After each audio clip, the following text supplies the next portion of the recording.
selalu berusaha menyimpan sesuatu yang bisa membawa manfaat, baik untuk dirinya, untuk anak cucunya, maupun untuk keluarganya, untuk masa kini dan masa depannya. Kadang simpanan itu berbentuk uang, kadang berupa tanah, lain saat berbentuk pabrik, dan lain sebagainya. Sementara masa depan yang paling pasti adalah akhirat.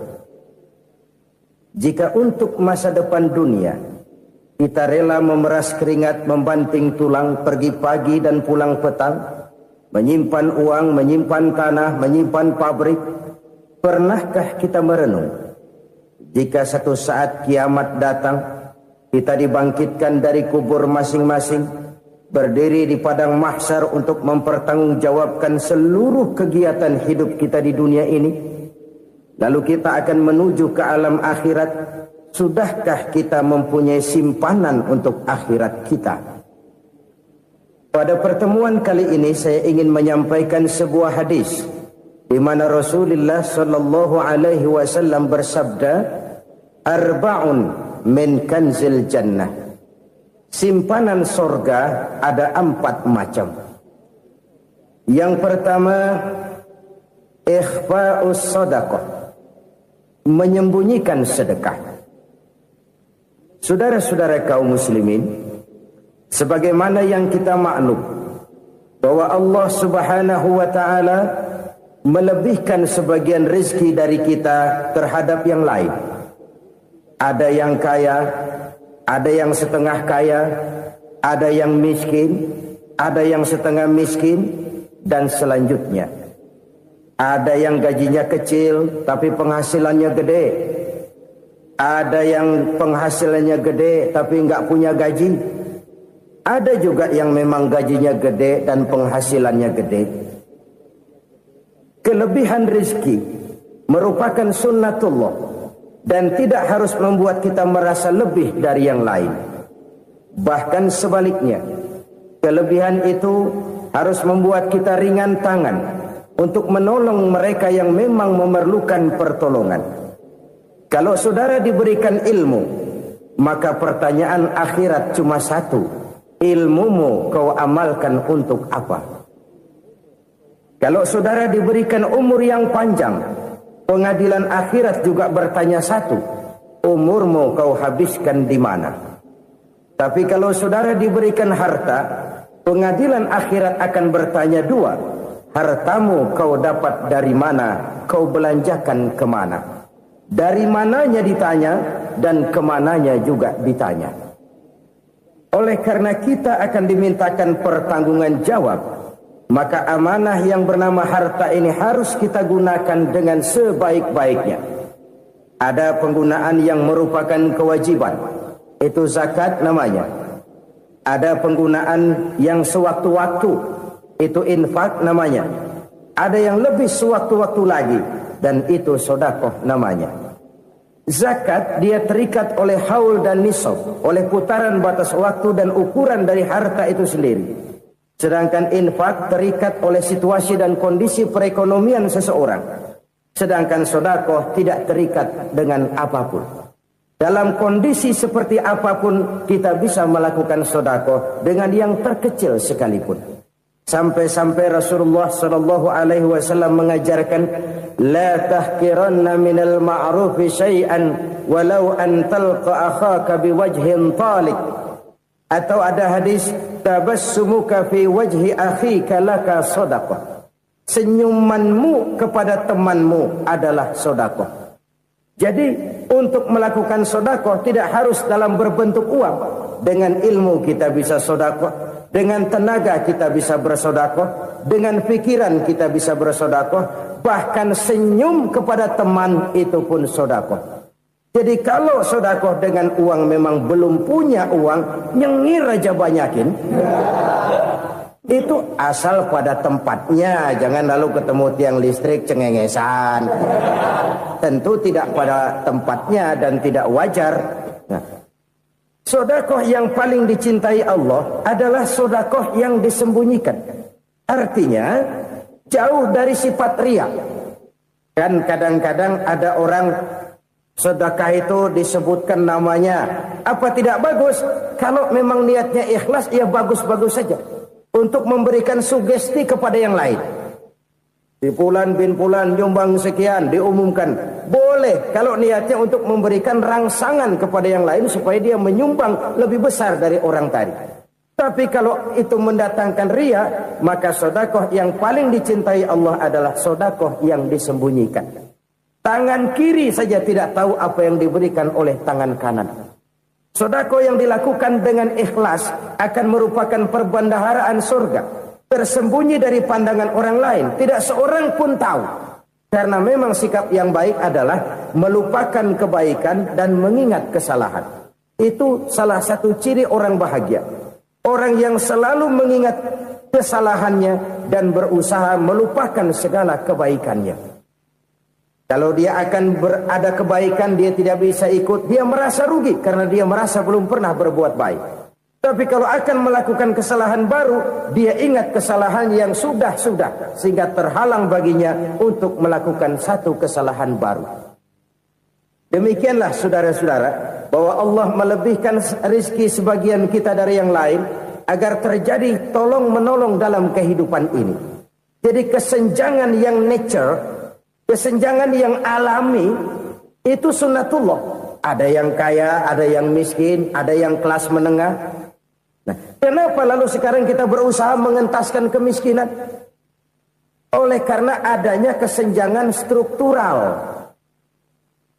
Kalau yang kaya bisa semakin kaya, kenapa yang miskin tidak bisa naik jadi ikut sedikit kaya? Sebab pada dasarnya Islam adalah agama yang sejak turunnya sudah berupaya memerangi kemiskinan. Bahkan dikatakan kemiskinan itu mendekatkan kepada kekufuran. Orang kalau miskin udah dekat banget sama kafir. Gampang menjadi kafir.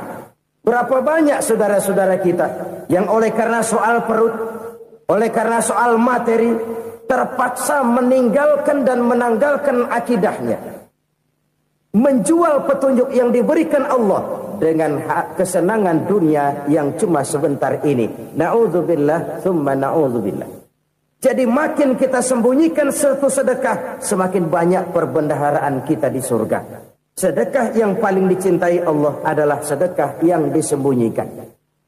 Malahan ada seorang sufi, dia punya kebiasaan kalau pergi sholat Jumat dia bawa uang, itu uang dia taruh di bawah tikar masjid.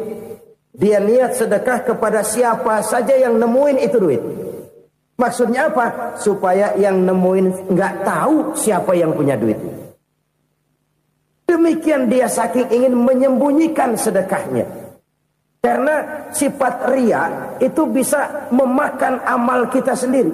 Riya itu termasuk menyebut-nyebut kebaikan kita. Orang yang suka nepuk dada, sedikit-sedikit ngitungnya kalau nggak gua. Tuh kalau nggak gua tuh. Tuh yang belas itu kalau nggak gua, kalau nggak gua. Iya kalau nggak lu kenapa emang? Orang yang suka menepuk jasad. Terus biasanya memang begitu saudara-saudara. Kalau perang lagi berkecamuk, orang nggak sempat ngaku jadi pahlawan. Tapi begitu perang selesai, yang kagak kenal bedil ngaku pahlawan, mas. Itu sesuatu yang biasa. Oleh karenanya, orang-orang yang ikhlas dalam bersedekah, disembunyikannya sedekah itu, Allah cinta betul. Malahan ada hadis memberikan jaminan, inna sedaqatal mar'il muslimi tazidu fil umri wa tadfa'u mitatas su'i. Sesungguhnya sedekahnya seorang mukmin tazidu fil umri, bisa menambah umur panjang. Wa tadfa'u mitatas su'i, dan menyelamatkan manusia dari mati secara su'ul khatimah. Jadi siapa yang kepengen panjang umur, banyaklah sedekah. Yang bosan hidup, pelit terus. Sedekah menambah panjang umur dan menyelamatkan manusia dari mati secara su'ul khatimah. Pak, katanya umur itu nggak bisa ditambah, nggak bisa dikurangin. Kapan? Kalau ajal sudah datang. Wa idza jaa ajaluhum la yastakhiruna sa'atan wa la yastaqdimun. Kalau ajal datang tidak bisa dimajukan, tidak bisa dimundurkan. Itu kalau ajal sudah datang. Tidak bisa lagi umur ditambah dikurangi, sudah datang. Tapi kalau belum datang, itu kan haknya Allah. Mau ditambah, mau dikurangi, hak prerogatif Allah. Sebagai pencipta manusia, Allah maha kuasa dan maha mampu. Sedekah ini menambah panjang umur dan menyelamatkan manusia dari mati secara su'ul khatimah. Orang mati kan sama ya, kondisinya mati, nggak nafas. Tapi hakikat mati kan lain-lain. Ada yang mati itu husnul khatimah, baik akhirnya. Misalnya lagi ngaji mati, lagi sholat mati, lagi sedekah mati. Ini yang dinamakan dengan husnul khatimah, baik di akhirnya. Sebaliknya ada yang su'ul khatimah, jelek di akhirnya. Ini yang jadi catatan akhir. Lagi nyekek botol, mampus.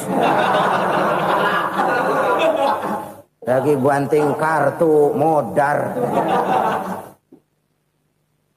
Su'ul khatimah, jelek pada akhirnya. Sedekah menyelamatkan manusia dari mati secara su'ul khatimah. Dan kita semua kepengen mendapat husnul khatimah, jauh dari su'ul khatimah. Oleh sebab itu yang bisa menyelamatkan kita dari penyakit itu antara lain adalah sedekah yang disembunyikan. Yang dikerjakan dengan ikhlas karena Allah. Tidak karena kepengen dipuji orang, tidak karena ingin dikatakan orang pemurah, sebab orang dermawan itu orang yang memberi tanpa harus diminta. Kalau masih harus diminta, ya belum dermawan namanya, masih harus diminta. Kalau nggak diminta ya tulus, lolos, polos. Saudara-saudara kaum muslimin rahimakumullah. Harta adalah amanat dan akan kita pertanggungjawabkan. Allah melebihkan rizki sebagian kita dari yang lain agar kita saling tolong menolong, bantu membantu. Nabi janjikan siapa yang meringankan beban saudaranya muslim di dunia, Allah akan meringankan bebannya di akhirat nanti. Sebuah jaminan dari baginda Nabi. Si orang yang kita bantu barangkali tidak bisa membalas, Allah yang akan membalas lewat jalan lain yang tidak pernah kita sangka-sangka. Ada orang tanya, Pak, ini ada orang nyumbang masjid sambil marah-marah, bagaimana? Saya bilang sumbangannya aja ambil, marahnya jangan. Marahnya jangan diambil, itu urusan dia. Saudara-saudara kaum muslimin rahimakumullah. Umat Islam ini kan umat yang punya potensi besar. Kadang kita merenung, kenapa kadang-kadang pembangunan masjid kok lambat sekali? Kalau hotel hari ini peletakan pertama, bulan depan peresmian. Supermarket hari ini peletakan batu pertama, minggu depan peresmian. Tapi kalau sudah yang namanya masjid, kadang-kadang peletakan batu pertama sekaligus jadi batu terakhir. 3 tahun, 4 tahun, campur nebar jalak di jalanan. Duit dijaring kayak ikan sepat. Apa tidak ada orang Islam yang kaya? Banyak. Apa tidak ada pengusaha muslim yang jadi konglomerat? Ada. Lalu yang belum banyak itu yang komit terhadap nilai-nilai agamanya. Akhirnya kita jatuh jadi umat yang lemah. Belum ada pengusaha konglomerat muslim buka pabrik supermi cap beduk misalnya umpamanya atau pabrik kecap cap sorban supaya identitas keislamannya sedikit kelihatan. Kita jatuh jadi umat yang lemah karena potensi tidak terinventarisir dengan baik. Kita ini ibarat kompor yang cuma matengin nasi orang lain. Potensi kita dimanfaatkan oleh orang lain. Ukhuwah Islamiyah kita baru terbatas kepada silaturahmi. Ukhuwah di bidang ekonomi kita lemah. Ukhuwah di bidang kebudayaan kita lemah. Apalagi ukhuwah di bidang politik kita lebih rapuh lagi. Padahal ukhuwah itu adalah totalitas kehidupan manusia. Menyangkut ipolek sosbud. Memerlukan nilai-nilai ukhuwah. Jadi oleh karena itu mari kita menyadari. Di dalam harta kita, walaupun kita yang cari, pergi pagi, pulang sore, peras keringat, banting tulang, di sana ada harta anak yatim. Di sana ada hak masjid. Di sana ada hak pesantren, di sana ada hak jihad. Berbahagialah seseorang apabila dia oleh Allah dijadikan keran. Keran itu menyimpan air, tapi tidak untuk dirinya, tapi disalurkannya kepada mereka yang memang memerlukannya. Saudara-saudara kaum muslimin rahimakumullah, ini yang pertama. Jadi perbendaharaan surga adalah menyembunyikan sedekah. Orang lain nggak tahu, kita pun nggak pernah ngitung-ngitung. Kita anggap lewat begitu saja, padahal itu deposit akhirat. Satu. Yang kedua, perbendaharaan surga itu apa? Wa kitmanul musibah, menyembunyikan kesulitan. Kadang orang takut menghadapi kesulitan, tapi makin kita merenung, hidup ini kan sebenarnya urusan. Takut sama urusan, ya jangan hidup. Tandanya orang hidup itu kalau punya urusan. Urusan melupakan problem. Problem sering menimbulkan kesulitan. Kesulitan bukan untuk ditakuti, tapi untuk diatasi dan dicarikan jalan keluarnya. Siapa sih orangnya yang gak pernah sulit-sulit? Makin tinggi status sosialnya, makin gede urusannya. Makin tinggi kualitas imannya, makin berat tingkat kesulitannya. Cuma memang yang namanya enak itu seperti pelangi. Biang lala itu nggak pernah di atas kepala kita, di atas kepala orang melulu. Lo sih enak lo, kata kita. Dia juga bilang yang enak kan lo. Pelangi itu nggak pernah di atas kepala kita. Kata tukang beca, aduh enak ya naik Mercy. Kata tukang beca, apa yang di dalam mobil Mercy? Aduh enak bener tukang beca, di jok ngeringkuk ngorok pules bener.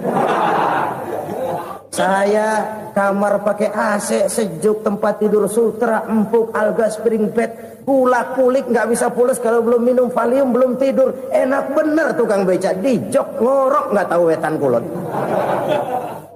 Si tukang beca bilang yang di Mercy enak, yang di Mercy bilang tukang beca enak. Inilah enak, nggak pernah di atas kepala kita, di atas kepala orang lain melulu enak itu. Nah, saudara-saudara, yang merupakan perbendaharaan surga itu orang yang bisa menyembunyikan kesulitan, baik pribadi ataupun rumah tangga. Nih terutama rumah tangga yang jadi soalnya. Kadang-kadang kita ini kalau senang, sebaliknya kalau senang kita diam, kalem aja, cuek. Banyak banget duit kita bawaan, diam aja udah. Malah ketemu orang takut. Tapi begitu susah, sekampung tahu. Padahal Nabi mengajarkan perbendaharaan surga itu menyembunyikan musibah, menyembunyikan kesulitan. Kalau enak, cerita sama orang-orang. Kalau nggak enak, rasain sendiri, tekan sendiri, atasin sendiri. Kita kan sebaliknya, senang kita diam, asal lagi susah, paling tidak kita nyari teman buat cerita kesusahan. Siapa orangnya yang nggak pernah susah? Cuma soalnya bagaimana kita mengatasi kesusahan itu sendiri. Begitu juga misalnya kalau orang sudah berumah tangga, itu orang tuanya harus menjadi tempat dia cerita yang enak-enak saja. Yang nggak enak rasain berdua, selesaikan berdua, atasin berdua. Jangan dibalik. Asal senang diam, giliran susah saja. Maknya laporan. Terbalik. Bisa menjaga security informasi. Maka nama bayam keluar diem, malah seluitan.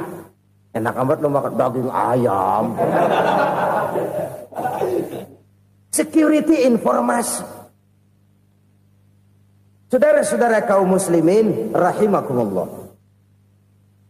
Ujian yang terberat itu yang pernah diberikan kepada para nabi, para rasul, para aulia, para ulama. Makin tinggi keimanan, makin berat bentuk kesulitan. Ayo saya kemukakan satu contoh saja. Ada seorang nabi yang kaya, nabi kaya, namanya Nabi Ayub. Iblis kalau orang begini kan keki, ibadahnya rajin, kaya. Nih yang kayak begini susah digodain. Kalau ibadahnya rajin, miskin, kali bisa disogok. Sini imannya mantap, ibadahnya rajin, kaya, nabi lagi. Oh, tapi namanya iblis nggak kurang akal. Laporan, Tuhan, kenapa iblis? Ya ini bahasa saya, bahasa Qurannya sih nggak gitu. Itu hambamu yang namanya Ayub, dia rajin ibadah cuma karena dikasih kaya aja. Coba kasih miskin dia, berhenti dia sembahyang. Ah, kamu bisa aja. Saya tahu Ayub itu hambaku yang ikhlas. Saya buktiin Tuhan, silahkan.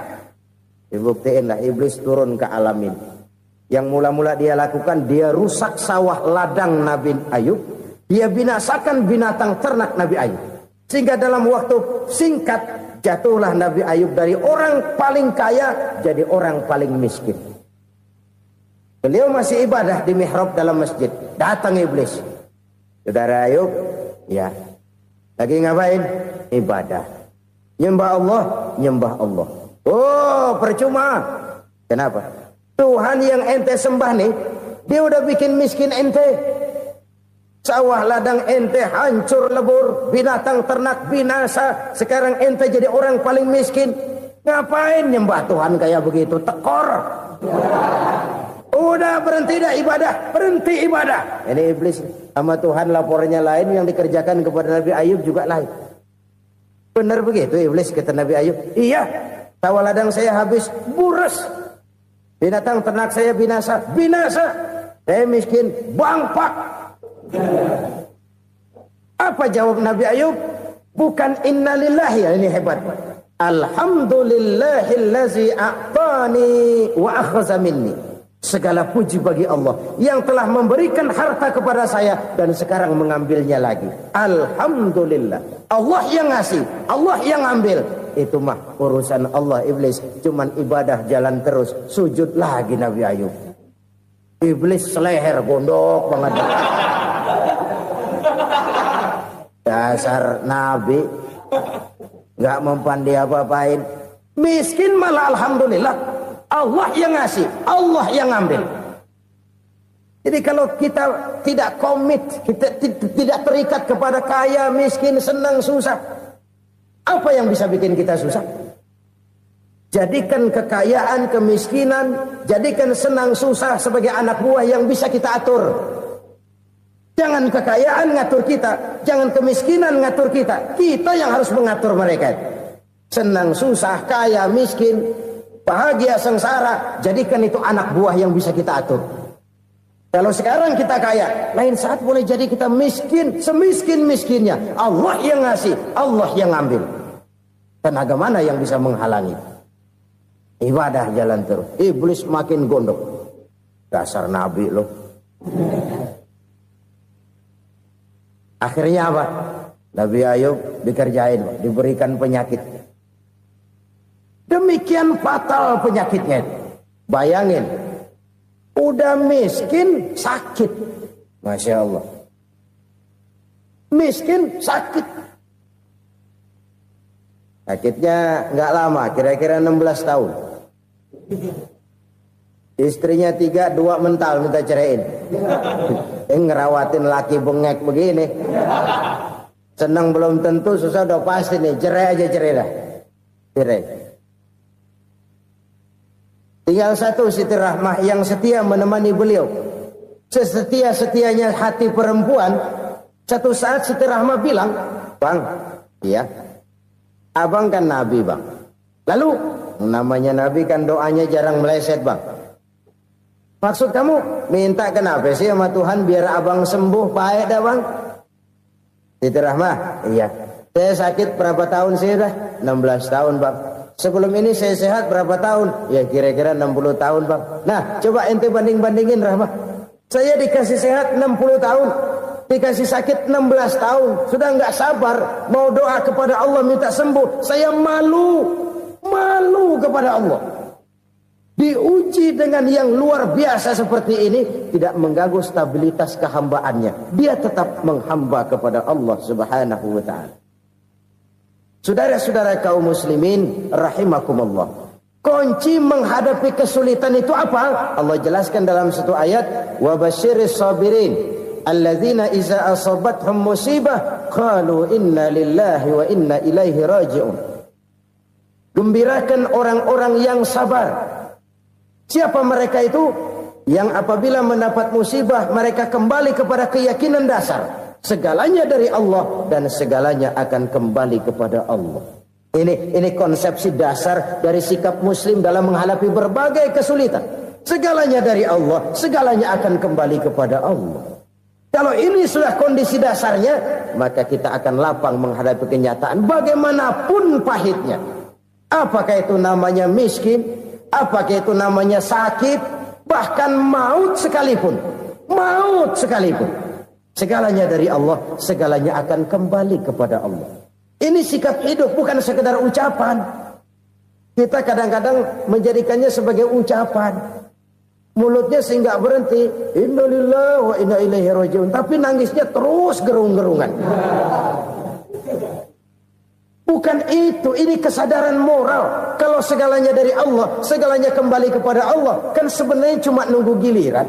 Hari ini saya nyembayangin dia, entah hari apa saya disembayangin orang. Hari ini saya antar dia ke kubur, entah hari apa orang nganterin saya ke kubur. Hari ini saya tahlilkan dia, entah nanti kapan orang tahlilkan saya. Segalanya dari Allah, segalanya akan kembali juga kepada Allah. Oleh sebab itu saudara-saudara, kesulitan bukan untuk ditakuti. Kesulitan justru untuk diatasi, dicarikan jalan keluarnya. Dan tidak ada orang yang tidak pernah mendapat kesulitan. Tidak ada. Semakin tinggi status sosial, semakin tinggi kualitas keimanan, semakin besar juga tingkat kesulitan. Hanya saja bagaimana cara kita mengatasinya. Dan Al-Quran menyatakan, inna ma'al usri yusra. Di balik kesulitan itu pasti ada kemudahan. Roda itu berputar. Karena itu Rasulullah sallallahu alaihi wasallam mengingatkan kepada kita, ta'arraf ilallahi firraha ya'rifka fisyiddah. Ingatlah kepada Allah di waktu kamu senang, supaya Allah ingat kepada kamu di waktu kamu susah. Kalau waktu senang kita ingat kepada Allah, kita susah, Allah tidak akan meninggalkan kita. Tapi kalau waktu senang kita jauh dari Allah, sujud tidak sempat, dengan masjid jauh, ketika senang kita lupakan Allah. Nanti begitu kita susah, Allah lupakan kita. Dan itu menyakitkan. Oleh karena itu orang-orang tua kita dulu bilang, kalau lagi sehat ingat-ingat, lu bakal sakit nanti. Kalau lagi kaya ingat-ingat, satu saat kita bakal jatuh miskin. Bahkan kalau lagi muda ingat-ingat kita bakal tua. Dan yang terpenting, kalau lagi hidup ingat-ingat kita bakal mati. Saudara-saudara kaum muslimin rahimakumullah. Jadi yang kedua yang merupakan perbendaharaan surga, menyembunyikan musibah. Saudara-saudara kaum muslimin rahimakumullah. Hal ketiga yang merupakan perbendaharaan surga adalah wasilatur rahmi. Orang yang suka bersilaturahmi. Sebagaimana yang kita maklum bahwa manusia adalah makhluk yang disebut zon politika. Makhluk sosial yang tidak mungkin hidup sendiri-sendiri. Betapa dan siapapun kita memerlukan orang lain. Bodoh betul manusia kalau tinggal di tengah masyarakat tapi tidak mau bermasyarakat. Merasa hebat sendiri, pinter sendiri, gagah sendiri, kaya sendiri. Mungkin kalau mati juga ngubur sendiri. Jangankan kita di sini, di sorga saja Nabi Adam waktu sendirian bengong melulu, mondar mandir. Allah tegur dam sepi dam. Ya ini kalau bahasa saya. Iya Tuhan, sepi ini nggak ada coret-corekan pisan ini. Diciptakan Siti Hawa baru anteng Nabi Adam. Itu di sorga. Cobalah. Umpamanya saudara tinggal di Jakarta nih. Kayak bener. Apaan aja di Jakarta punya saudara dah. Jembatan Semanggi ambil. Monas Buntel bawa pulang. Hotel-hotel ambil semua. Cuman tinggal di Jakarta sendirian, apa enaknya? Betapa dan siapapun kita perlu orang lain. Tidak ada seorang pun yang bisa memenuhi kebutuhan hidupnya secara sendiri-sendiri. Nah, Islam telah menyelamatkan manusia dari ras diskriminasi. Mengikat manusia dengan persaudaraan yang berlandaskan kepada akidah. Karena itu dianjurkan bersilaturahmi.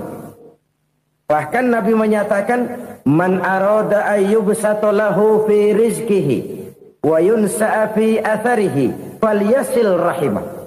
Siapa yang kepengen diluaskan rezekinya dan dipanjangkan usianya, banyaklah ia bersilaturahmi. Siapa yang kepengen dimudahkan rezekinya, hendaknya ia banyak bersilaturahmi. Kalau banyak teman, kesulitan kan paling tidak ada tempat cerita. Udah susah, sendirian kita pikirin diri, nggak ada tempat tukar pikiran. Cepet banget sama bengek. Dilawan sendiri. Nah, secara makro kita bisa berkata, tidak mungkin ada kemenangan kalau tidak ada kekuatan. Tidak ada kekuatan kalau tidak ada kesatuan dan persatuan. Tidak mungkin ada kesatuan dan persatuan tanpa semangat silaturahmi. Kalau umat Islam mau menang, dia harus kuat. Kalau umat Islam mau kuat, dia harus bersatu. Kalau umat Islam mau bersatu, dia harus membudayakan silaturahmi ini. Bahkan sampai-sampai kata Nabi, kalau bisa cari nilai tambah. Apa? Silman qata'ak. Bersilaturahmilah kau kepada orang yang marah denganmu. Masya Allah, indahnya ajaran agama kita. Orang yang marah pun kepada kita, kata Nabi, kalau bisa bersilaturahmilah kepadanya, kepada orang yang marah itu. Di situ nilai tambah.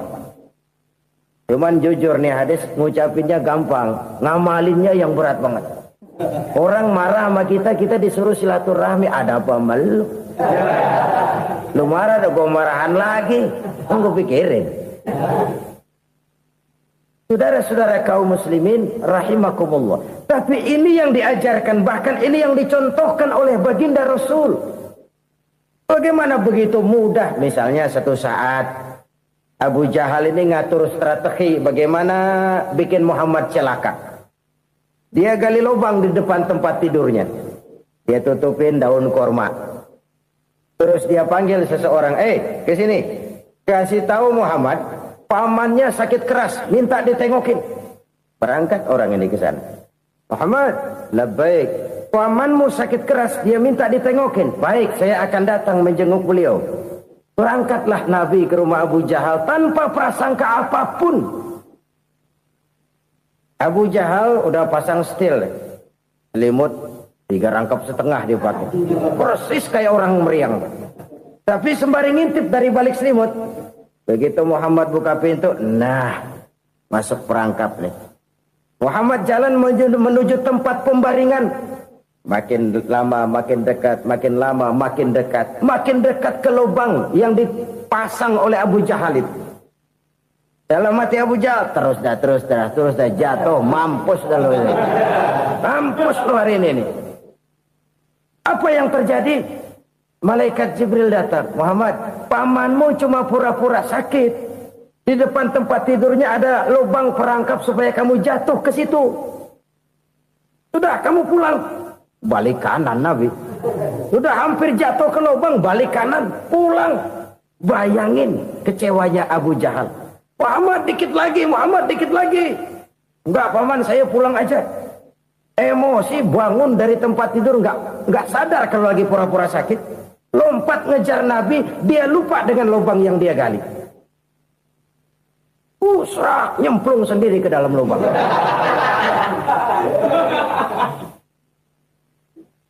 Nabi terus berlalu. Ini terjadi keanehan. Jatuh ke lubang yang dia gali itu sebenarnya nggak terlalu dalam ya. Antara 3-4 meteran lah. Tolong saya jatuh ke lubang ini. Datanglah pelayan-pelayannya itu. Angkat saya dari sini. Oh, yang ngulurin tambang. Satu gulung, belum juga nyampe itu tambang. Kurang, beli lagi ke warung. Sambung, ulur lagi, nggak juga bisa sampai. Wah, ini kerjaan Muhammad ini. Tolong, siapa salah seorang kamu ke rumah Muhammad? Kasih tahu, encangnya kecebur. Minta ditolongin. Sampaikan kepada Rasul. Kenapa? Pamanmu jatuh ke lubang, Muhammad minta tolong diangkatin. Tambang udah nyambung-nyambung nggak nyampe juga. Ya, nanti saya datang, saya tolong. Coba. Nyata-nyata orang berniat jahat mau mencelakakan dia. Datang dia menolong. Ini yang disebut air tuba dibalas air susu ya ini. Bukan sebaliknya. Air tuba dibalas air susu. Paman, kecebur ya? Iya Muhammad, tolong ini. Pegang tangan saya. Nabi ulurkan tangannya. Nyampe. Dipegang oleh Abu Jahal. Diangkat ke atas.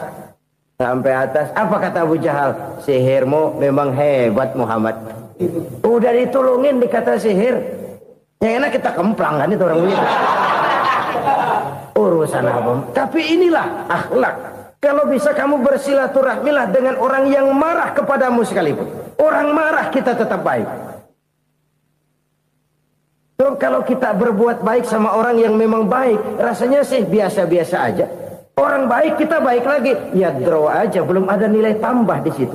Baru ada nilai tambah kalau kita bisa berbuat baik kepada orang yang nyakitin kita.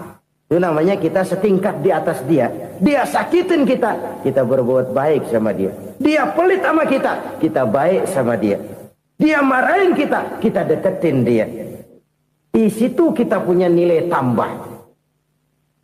Jadi siapa yang ingin diluaskan rezekinya kata Nabi dan dipanjangkan umurnya, hendaklah ia banyak-banyak bersilaturahmi. Sederhana sebenarnya silaturahmi, tapi silaturahmi membangkitkan semangat kesatuan dan persatuan. Kesatuan dan persatuan melahirkan kekuatan. Dalam matematika 1 ditambah 1 pasti 2. Tapi di tengah masyarakat 1 orang takut ditambah 1 orang takut, hasilnya jadi 2 orang setengah berani. Kenapa setengah berani? Karena udah berdua. Tadi pan takut sendirian. Kalau dia kumpul turu-turu takutlah jadi berani. Kita yang lemah, kita yang tidak berdaya, kita yang miskin, kalau mau kompak bersatu, apa yang nggak bisa kita kerjain? Apalagi tinggal di kota besar, pilihan cuma 2. Bertahan atau minggir. Bertahan atau minggir. Untuk bisa bertahan harus mampu bersaing. Untuk mampu bersaing harus punya keahlian. Keahlian harus ditunjang dengan pendidikan, ditambah oleh kekompakan sebagai umat. Udah miskin mencar mulu, orang injak kita.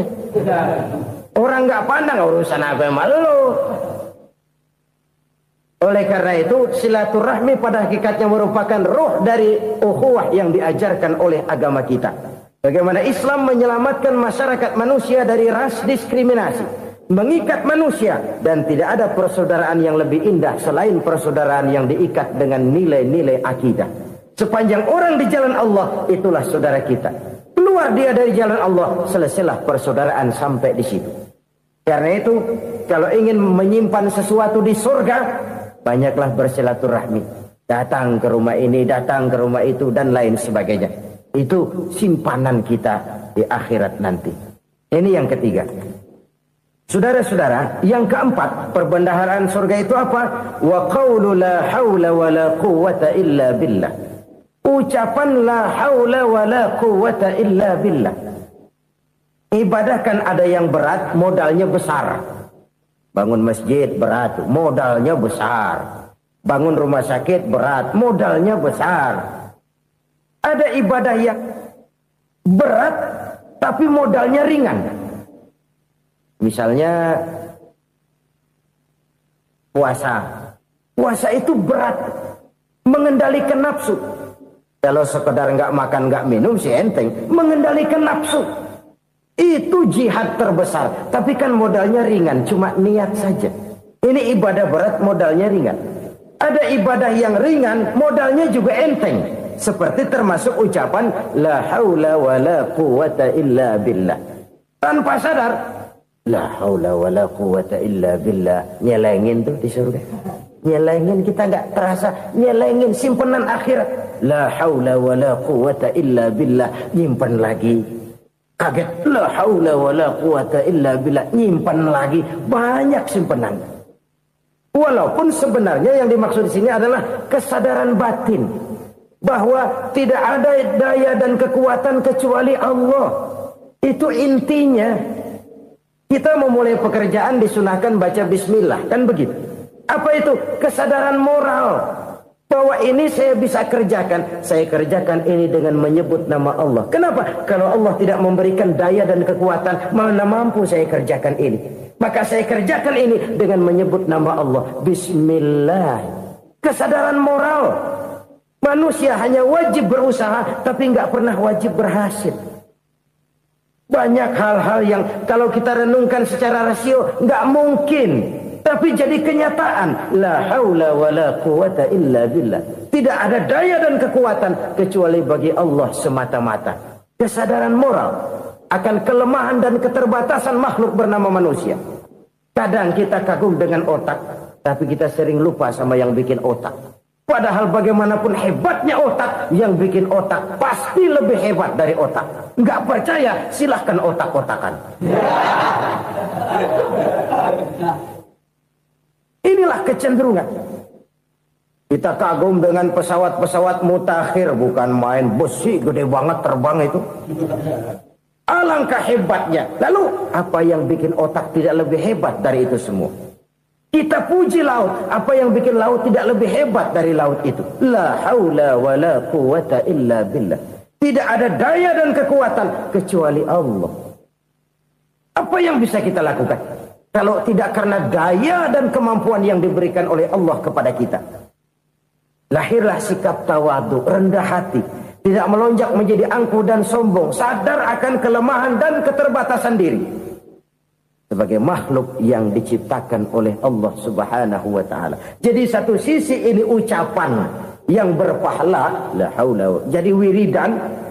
Pada sisi lain ini kesadaran moral, sikap mental, kesadaran batin, bahwa yang punya daya dan kekuatan itu cuma Allah.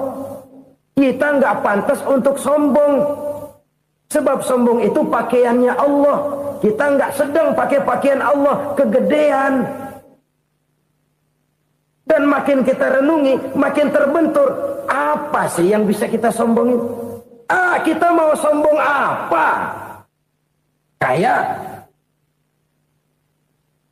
pintar, itu kan semua relatif. Di atas langit masih ada langit lagi. Jadi oleh karenanya, marilah kita menyadari. Manusia hanya wajib berusaha, tapi tidak pernah wajib berhasil. Yang berusaha saja tidak wajib berhasil, apalagi yang tidak berusaha. Islam bukan agama orang pemalas yang selesai sholat lalu enggelohom, enggelenggem ayem-ayem. Tapi Islam bukan agama orang sombong yang setelah berusaha lalu tidak memerlukan Allah. Kita bisa saja bikin proyeksi, tahun sekian kita bakal panen besar menurut perhitungan otak. Tapi ada kejadian lain. Apa? Tikus ngambek. Habis itu dimakanin tikus, panen gagal. Proyeksi rasional gagal oleh tikus-tikus yang ngambek itu. Bisa saja terjadi. Tahun depan kita panen besar, urung. Kenapa? Musim panas panjang. Dan sekarang ini koran-koran bikin berita musim mengalami penyelewengan. Bukan cuma manusia yang nyeleweng sekarang. Musim pakai nyeleweng. Mestinya kan musim hujan udah selesai. Masih hujan-hujan juga. Musim. Nah sekarang kita boleh bikin proyeksi. Kita bakal panen besar. Tahu-tahu musim panas panjang. Sawah retak, air kering. Cari teknokrat yang paling botak. Suruh pendekin tuh musim panas. La haula wa la quwata illa billah. Inilah kesadaran moral. Saudara, saya teringat satu saat ada seorang konglomerat. Umurnya ya kira-kira 70-an. Satu saat dia ditanya oleh wartawan, "Pak, umur Bapak berapa sih?" "Ya paling 10 tahun." 10 tahun? 10 tahun? Anak Bapak berapa orang? Satu saja? Satu. Harta Bapak berapa? Ya paling-paling bangsa 7 juta kali. 7 juta? Iya. Pak, kenapa Bapak bohongi saya? Bapak punya buku biografi. Koran-koran, majalah-majalah banyak memuat cerita riwayat hidup Bapak. Saya tahu umur Bapak 70. Kenapa bilang cuma 7 tahun? Saya tahu anak Bapak 8. Kenapa cuma bilang 1? Saya tahu harta bapak miliaran, mungkin triliunan, pabrik di mana-mana, bank di mana-mana. Kenapa bilang uang bapak cuma 7 juta? Nah, kata si konglomerat tadi, kamu benar nak, kamu benar. Umur saya kalau jumlahnya memang 70 nak. Cuman ingat-ingat saya, baru 7 tahun terakhir ini saya sujud. Baru 7 tahun terakhir ini saya berusaha dekat dengan Allah. Saya laksanakan perintahnya, saya jauhi larangannya. 7 tahun inilah rasanya yang ada nilainya di hadapan Allah. Yang 63 tahun matong, kelabu, kelem umur gue. Habis untuk maksiat, untuk munkarat. Maka ketika ditanya tadi, umur saya 7 tahun itu. Oh begitu Pak. Oh iya. Lalu anak Pak. Anak bapak kan 8. Kenapa bilang cuma 1? Nah, kalau jumlah hitungannya memang anak saya 8. Tapi dari 8 orang ini rasanya cuma 1 nih. Yang bakal jadi buah hati, belahan jantung. Pelanjut cerita, penerus sejarah. Bakal jadi anak soleh yang akan mendoakan saya. Cuma 1 rasanya anak saya ini yang bakal jadi buah hati saya. Besar-besaran saya. Yang akan mendoakan di kubur saya. Yang akan mendoakan di akhirat saya. Yang 7 orang mana, Masya Allah, yang atu tenggeng, yang atu nyekek botol ngolo, yang atu nggak karu-karuan. Makanya saya bilang 1 anak saya yang akan bisa mendoakan saya. Oh begitu Pak. Iya. Nah harta Pak, harta bapak kan triliunan, pabrik bapak di mana-mana, uang bapak hampir di tiap bank-bank besar. Kenapa bilang cuma 7 juta? Betul kau nak. Harta saya kalau jumlahnya memang miliaran, triliunan mungkin. Tapi yang saya ingat baru 7 juta tuh yang saya belanjakan di jalan Allah. Saya nyumbang masjid, saya santuni yatim piatu, saya bantu pembangunan pesantren, saya bantu pembangunan rumah sakit Islam. Itu yang akan saya bawa pulang ke akhirat, yang 7 juta itu.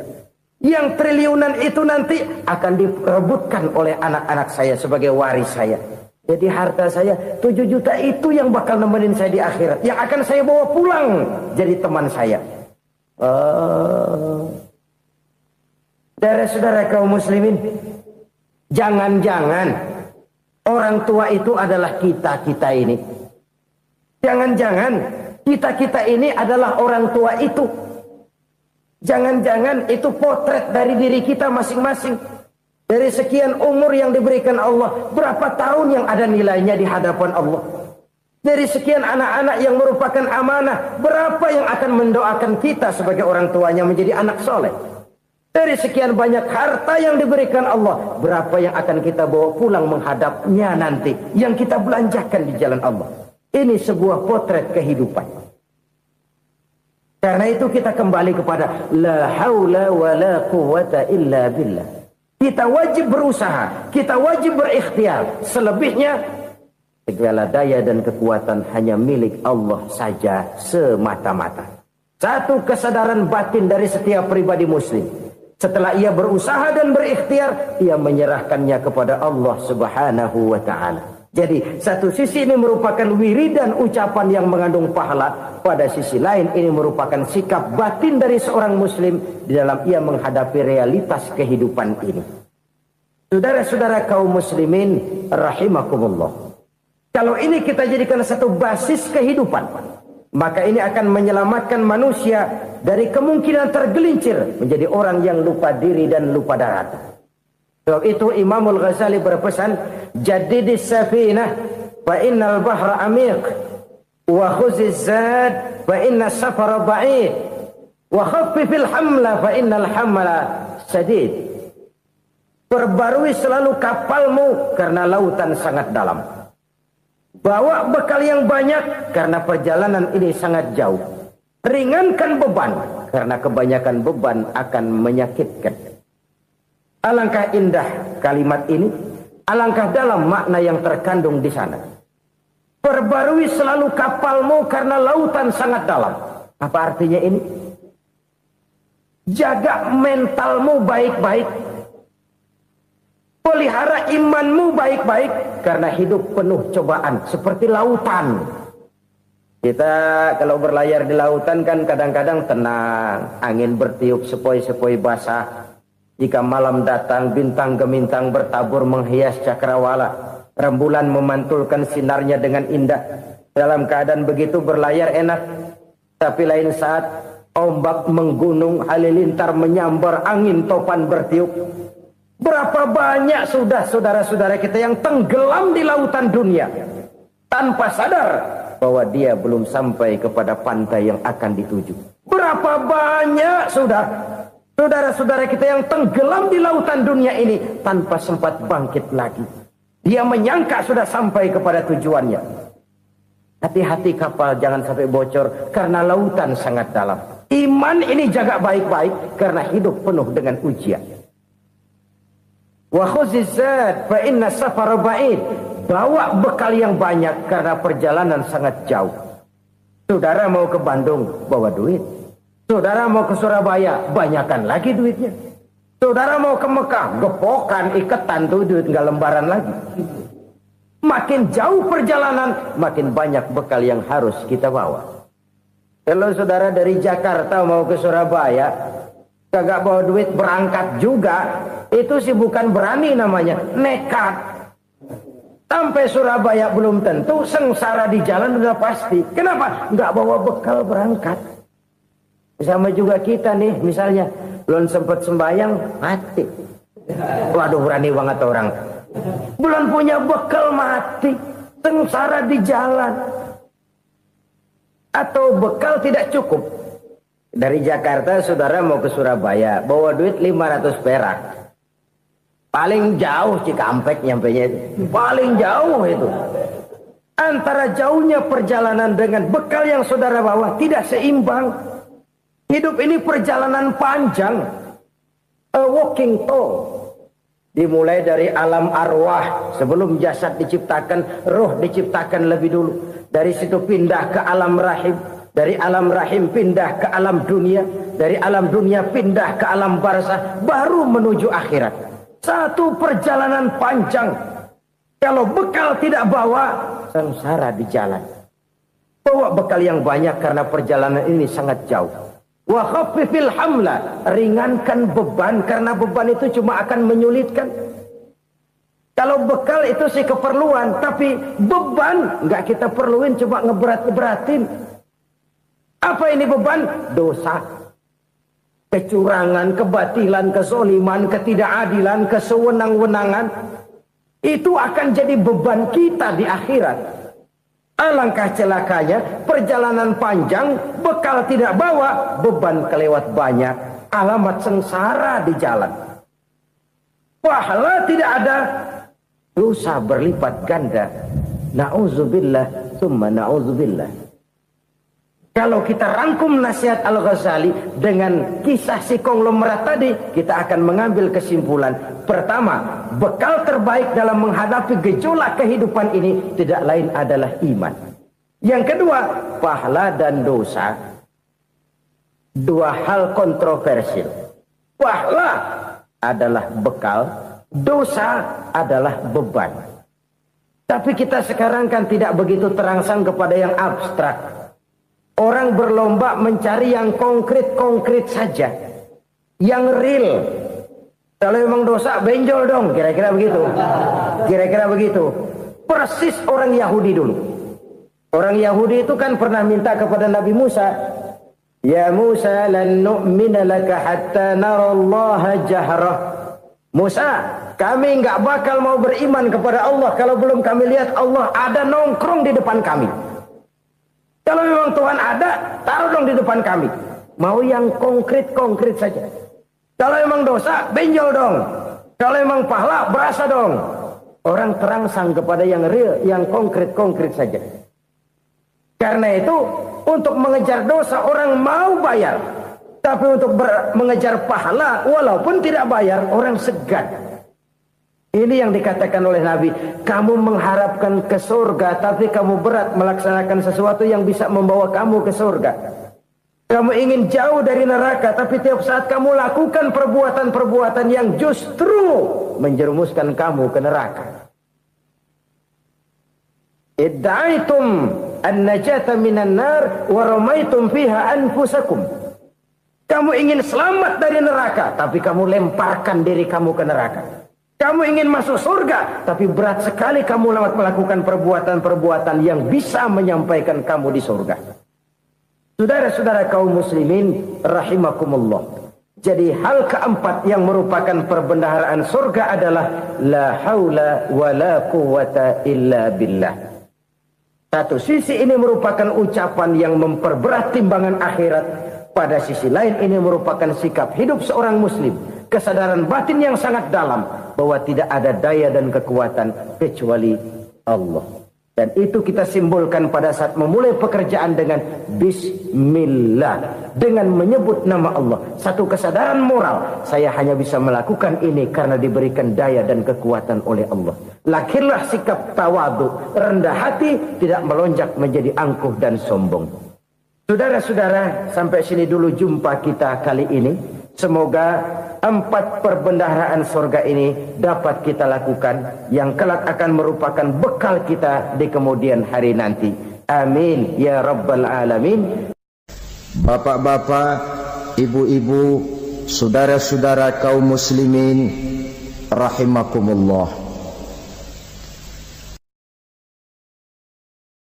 Di dalam kehidupan kita sebagai seorang muslim, minimal 5 kali dalam sehari semalam kita mendengar seruan untuk mendirikan solat yang disebut azan. Ada kalimat menarik di dalam kalimat azan itu, yakni seruan hayya 'alal falah, marilah menuju kepada keberuntungan, marilah meraih kemenangan. Seruan ini adalah kecenderungan dari setiap manusia, apapun warna kulitnya. Artinya, setiap orang dalam hidup selalu ingin meraih dan mencari kemenangan. Kemenangan akan melahirkan kepuasan batin, dan kepuasan batin memberikan kebahagiaan. Sedangkan kekalahan melahirkan penderitaan batin, dan penderitaan batin menjerumuskan seseorang di dalam berbagai bentuk kerugian. Jikalau inilah seruan azan, maka masalahnya ialah apa yang menyebabkan kita meraih kemenangan. Al-Quranul Karim memberikan tuntunan dan ajaran kepada kita bahwa orang-orang yang memperoleh kemenangan itu tidak lain adalah orang-orang yang bertakwa. Hanyalah mereka yang bertakwa kepada Allah Subhanahu wa ta'ala pada akhirnya akan tampil sebagai pemenang. Lalu siapa orang yang bertakwa itu? Dijelaskan dalam awal-awal Al-Baqarah, orang yang bertakwa yang akan meraih kemenangan. Pertama, allazina yu'minuna bil ghaib, yaitu orang-orang yang beriman kepada yang gaib. Percaya bahwa ada alam yang gaib, alam yang abstrak, alam yang tidak bisa dijangkau oleh salah satu daripada panca indera kita. Mereka percaya dan beriman kepada adanya malaikat, beriman kepada adanya iblis dan jin, beriman kepada adanya alam kubur, beriman kepada adanya alam mahsyar, beriman kepada adanya alam akhirat, beriman kepada adanya surga dan neraka. Beriman bukan cuma sekedar beriman dalam ucapan bibir saja, tetapi beriman yang nilai iman itu mampu mewarnai gerak dan gaya hidupnya. Iman yang meresap sampai ke tulang sumsum, kemudian memberikan dampak positif di dalam kehidupan manusia. Alam, kita tahu, adalah sesuatu yang selain Allah, dan Allah bukanlah alam. Apapun namanya selain daripada Allah, itu adalah alam. Alam pada hakikatnya terbagi menjadi 2. Ada alam syahadah, alam nyata, alam konkret, alam yang bisa dijangkau oleh salah satu indera kita.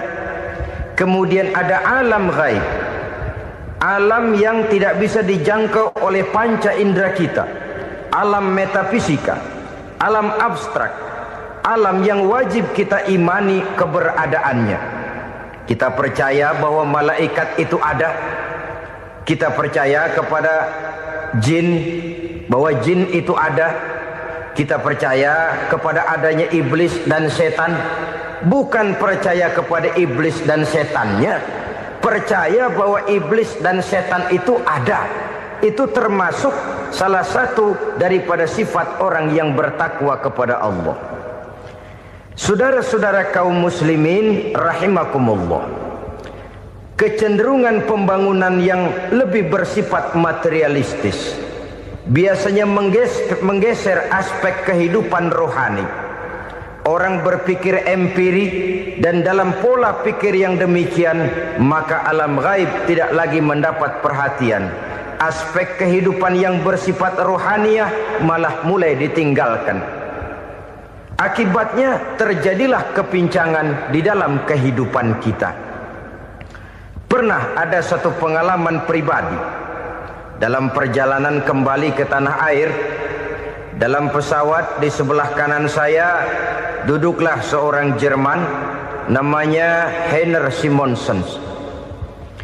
Iseng saya ajak kenalan, saya ajak ngobrol, saya tanya dia. Saya bilang, Mas Heiner ini, kalau pesawat yang kita tumpangi ini jatuh ke bawah, kira-kira apa yang bakal terjadi, Mas? Dia bilang, kita semua akan mati. Begitu? Iya. Oke. Apa itu mati? Tanya saya. Dia bilang, untuk tahu apa itu mati, kita harus tahu lebih dahulu apa itu hidup. Saya pikir nih bule bisa ngomong juga. Baiklah kata saya. Apa hidup menurut Anda itu? Oh, hidup itu dia bilang, kalau seluruh anggota badan kita bekerja secara normal, paru-paru memompa darah secara normal, jantung berdetak secara normal, sel-sel tubuh bekerja secara fit, dan organisme tubuh hanya mau bekerja secara normal, dia bilang, kalau kita memberi makan yang cukup, menu yang teratur, dan gizi yang lengkap. Saya bilang, kesimpulannya apa, Ner? Dia jawab, hidup adalah dari tangan ke mulut. Life is from the hand to the mouth, kata dia. Hidup adalah dari tangan ke mulut.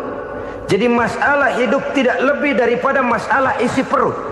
Orang pergi pagi, pulang sore, peras keringat, banting tulang, perut yang dibelain. Saya bilang, you are wrong. Sampean salah, Ner. Kamu orang Islam bukan? Bukan. Pantas. Kenapa saya salah? Dia bilang. Ya jelas salah. Salahnya di mana? Kamu ini manusia. Kalau hidup cuma dari tangan ke mulut, saya bilang, kambing di kampung saya juga begitu pikirannya, Ner. Itu kambing di kampung saya, asal perutnya kenyang, sudah hidup dia. Perkara besok bagaimana, lusa prospeknya macam mana, bulan depan ada apa, kambing nggak pernah mikir. Di kampung saya kambing juga pikirannya begitu. Kamu Kristen ya? Tadinya. Loh kok tadinya, lalu apa sekarang kamu ini? Dia bilang, sekarang saya netral. Saya tidak beragama, tapi saya percaya kepada Tuhan sebagai pencipta alam. Saya ingat benar dia bilang, I haven't any religious, but I believe to God as the creator of the world. Kenapa bisa netral begitu, Ner? Habis saya bingung katanya. Islam bilang Islam baik, Kristen bilang Kristen baik, Hindu Buddha bilang Hindu Buddha baik, semua agama baik. Saya netral sekalian, nggak beragama. Yang penting saya percaya kepada Tuhan. Saya bilang, Ner, kamu ini kayak orang mau beli celana, lalu bingung. Yang satu bilang Levi's bagus, yang satu bilang Blue Jean hebat, yang satu bilang Wool England hebat. Celana ini hebat, celana itu bagus, celana ini hebat. Semua celana bagus, kamu bingung. Akhirnya netral, tidak pakai celana. Itu juga salah. Saya pikir-pikir, kemudian saya melihat bahwa dua pola berpikir Heiner ini nampaknya sudah mulai menggejala di lingkungan masyarakat bangsa kita. Disadari atau tidak, secara jujur kita harus berkata, dua pola pemikiran Heiner ini mulai berkembang di tengah masyarakat bangsa kita. Pertama, pola pikir materialisme. Hidup adalah dari tangan ke mulut. Masalah hidup tidak lebih masalah isi perut. Itu yang perlu dibela, dan disitulah arti kehidupan. Pergi pagi, pulang sore, peras keringat, banting tulang untuk mempertahankan perut.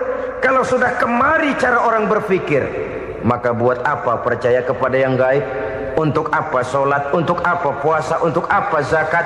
Untuk apa menghadiri majelis taklim?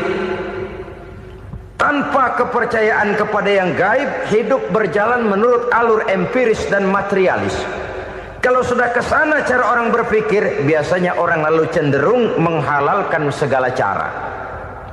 Hanyalah orang yang percaya bahwa akhirat ada. Hanyalah orang yang percaya bahwa alam kubur itu ada. Hanyalah orang yang percaya bahwa malaikat itu ada, hidupnya akan lebih terarah dan terkendali. Karena kepercayaan kepada yang gaib, yang merupakan fase daripada kehidupan setelah hidup yang sekarang ini, mewarnai gerak pribadi seseorang di dalam dia melakukan kegiatan hidupnya. Pola berpikir materialisme, disadari atau tidak, mulai menggejala di lingkungan masyarakat bangsa kita. Hidup tidak lebih dari urusan tangan ke mulut, mulut ke tangan, tangan ke mulut. Asal perut sudah kenyang, hiduplah sudah. Perkara bagaimana prospek hari yang akan datang, bagaimana akhirat, tidak jadi persoalan. Ini yang oleh Nabi diperingatkan, ad-dunya sijnul mu'min wa jannatul kafir. Dunia adalah penjara bagi orang beriman dan surga bagi orang kafir. Dulu di zaman Belanda hadis ini pernah disalah tafsirkan, disalah artikan, digunakan sebagai senjata untuk mengkebiri dan membuat impoten umat Islam. Sudahlah umat Islam gak usah macam-macam, kata Belanda. Dunia ini kan penjara buat orang Islam, surga buat orang kafir. Di penjara jangan bertingkah.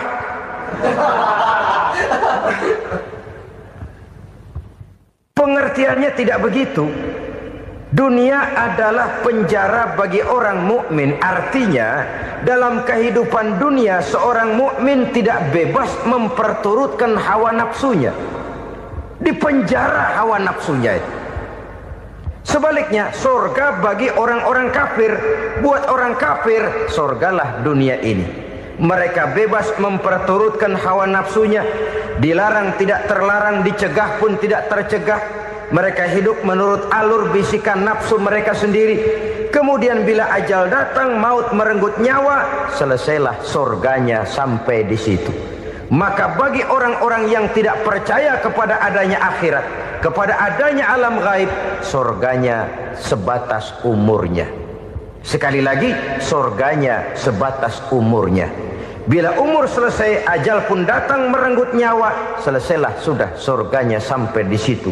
Alangkah pendeknya perjalanan orang-orang yang tidak percaya kepada alam gaib ini. Bagi kita mukmin, jikalau kita mampu memenjarakan hawa nafsu, kita bisa bahagia di dunia ini. Dan Islam memang tidak menyuruh kita sengsara di dunia. Raih dunia, kejar dunia, gapai dunia sebagai alat untuk mencapai kebahagiaan di akhirat nanti. Hidup adalah satu perjalanan panjang yang terbentang sejak kita terlahir dari alam rahim sampai kepada alam akhirat nanti.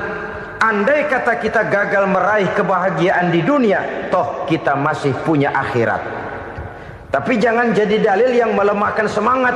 Biarin dah kita di dunia kebelangsak, yang penting akhirat. Akhirnya dunia benar-benar kebelangsak. Bagaimana dunia ini bisa kita raih, dan bagaimana meraih dunia untuk menunjang kepentingan akhirat nanti. Yang kedua dari pikiran Heiner yang saya lihat menggejala di lingkungan masyarakat bangsa kita, timbulnya manusia-manusia netral. Seolah-olah Tuhan yes, agama no. Sama Tuhan percaya, agama ogah. Tuhan ngangguk, giliran agama godeng. Padahal hampir dalam setiap ayat dalam Quran, kata-kata amanu biasanya bergandeng dengan wa amilus shalihat. iman dan amal soleh. Ini sebagai isyarat Tuhan dan agama jangan pernah dipisah-pisah. Apabila kita bertuhan, maka kita harus beragama. Apabila kita beragama, maka agama itu harus bersumberkan dari Tuhan yang kita imani itu. Tidak mungkin kita pisah, Tuhan yes, agama no. Sama Tuhan percaya tapi agama bikin sendiri. Sembayangnya cukup bengong 2 jam madep ngulon.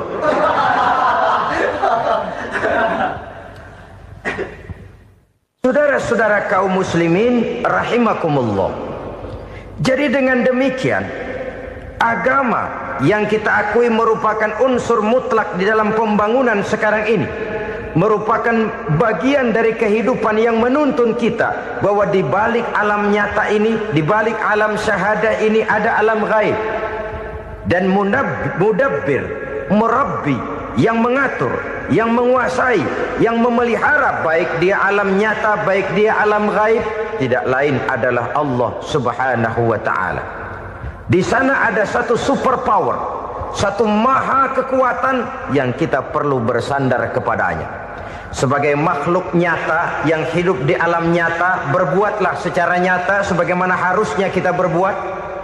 Karena Islam jelas bukan agamanya orang pemalas.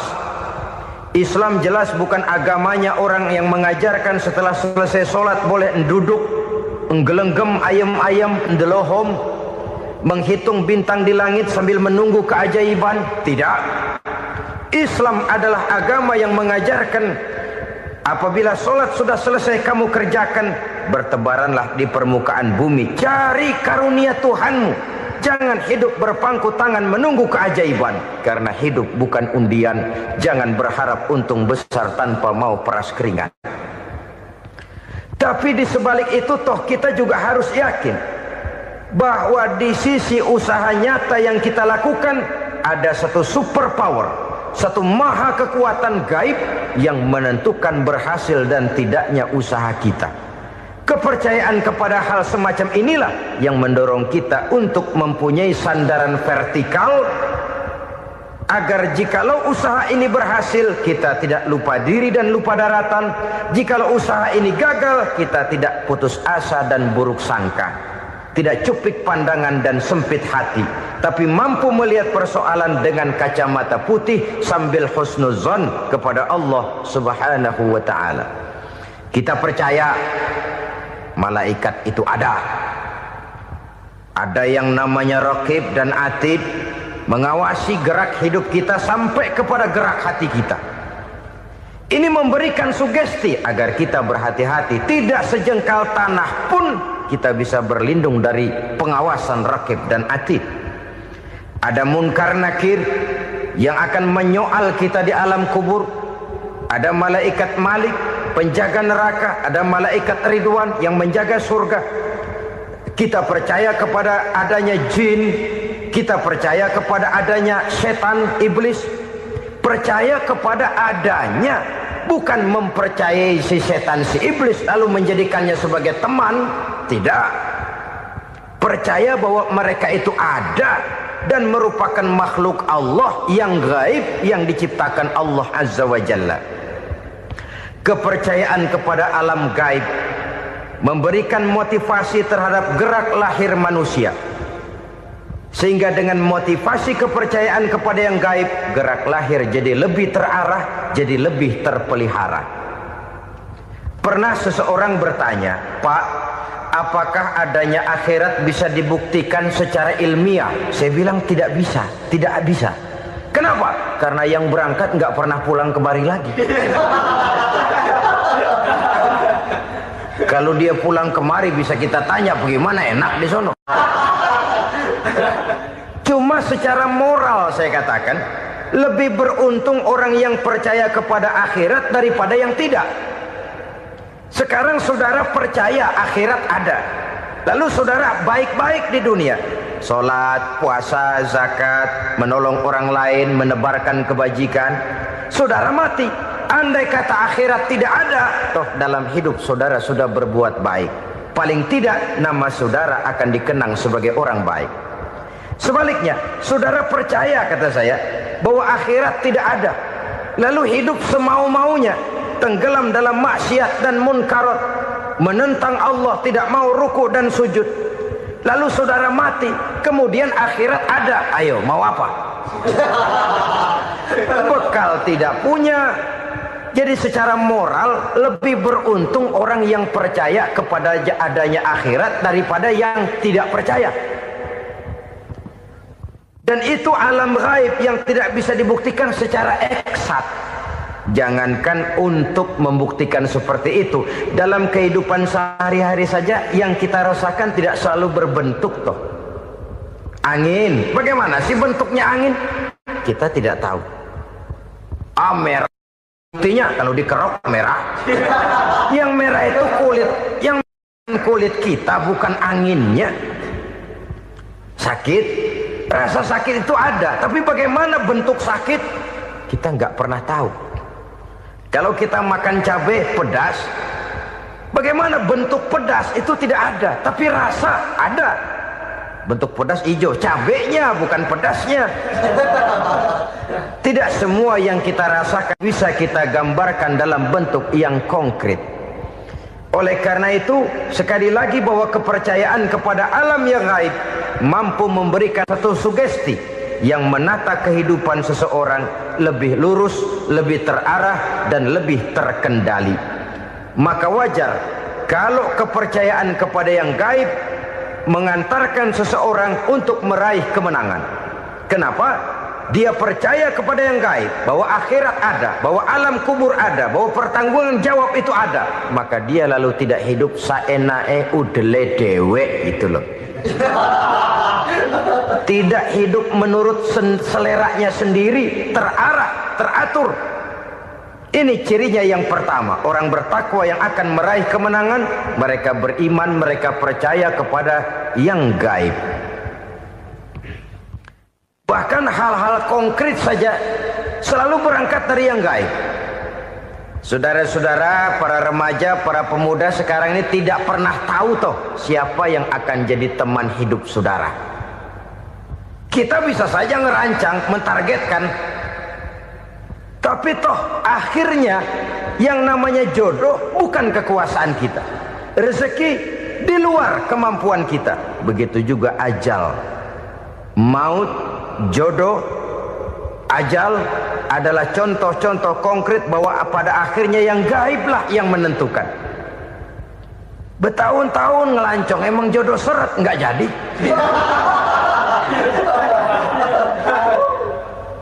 Begitu kenal baru setengah malam nginep ditangkap hansip. Hal-hal semacam itu kadang-kadang kita berpikir suuzon, gilet, perempuannya cakep banget, lakinya rebek amat. Memang begitulah jodohnya. Memang begitulah jodohnya.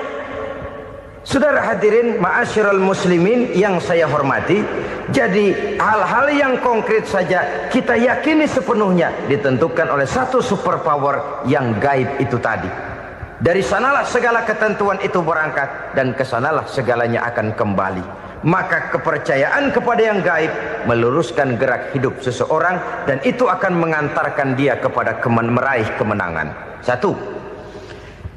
Yang kedua, wa yuqimunas shalah. Orang bertakwa yang akan meraih kemenangan itu adalah orang-orang yang mendirikan sholat. Kenapa sholat mengantarkan orang untuk meraih kemenangan? Yang jelas, inna sholata tanha anil fahsya'i wal munkar. Sholat mampu mencegah manusia dari perbuatan keji dan munkar. Banyak filsafat hidup yang terkandung di dalam sholat ini. Sejak kita wudhu sampai kita menghadap ke arah kiblat, sampai kita melakukan gerak-gerak sholat, bacaan-bacaan